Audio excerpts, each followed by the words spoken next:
네, 이번에는 우리나라, 즉 당선자가 누가 되느냐에 따라서 우리나라에 미칠 정책, 또 외교 정책은 어떤 변화가 있을지, 그리고 한국 정부는 지금 이 상황을 어떻게 보고 있는지 외교부 한번 연결해 보도록 하겠습니다.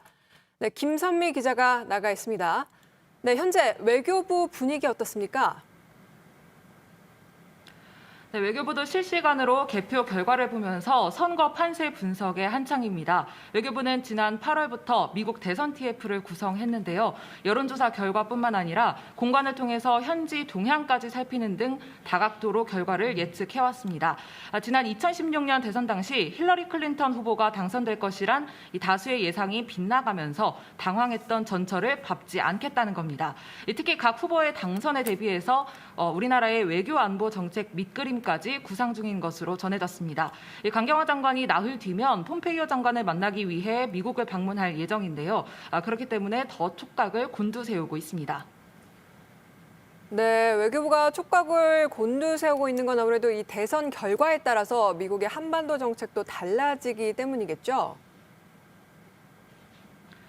네, 그렇습니다. 대표적인 것 중 하나는 1년 넘게 교착 상태인 한미 방위비 분담금 이슈입니다. 이 대폭 인상을 주장해온 트럼프 대통령은 지난 4월 양측 협상단이 잠정 합의했던 13% 인상안마저 거부했습니다. 더 인상을 해야 한다는 건데요. 만약 트럼프 행정부 2기가 들어선다면 이 같은 압박은 더욱 거세질 것으로 보입니다. 또 방위비 분담금 협상과 연계해서 주한미군을 감축하겠다 이런 카드도 꺼낼 수 있습니다. 반면 바이든 후보는 트럼프 대통령이 이 동맹 관계를 흔들어서 돈을 벌려고 한다 이렇게 비판을 해왔습니다. 또 국제사회에서 미국에 대한 신뢰도를 회복시키려고 하고 있는데요. 이 때문에 바이든 후보가 당선이 된다면 이 증액을 요구하더라도 협상 가능한 범위일 것으로 보입니다. 네, 또 다른 관심이 대북 정책. 여기에도 큰 변수가 되겠죠? 네, 트럼프 대통령은 김정은 국무위원장과 1대1로 신뢰관계를 쌓는 방식으로 이 북한 문제에 접근을 해왔습니다. 이른바 톱다운 방식입니다.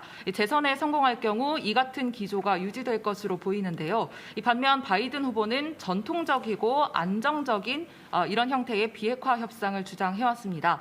다시 말해서 인물 대 인물보다는 백악관과 국무부를 중심으로 치밀하고 단계적으로 협상을 해야 한다는 겁니다.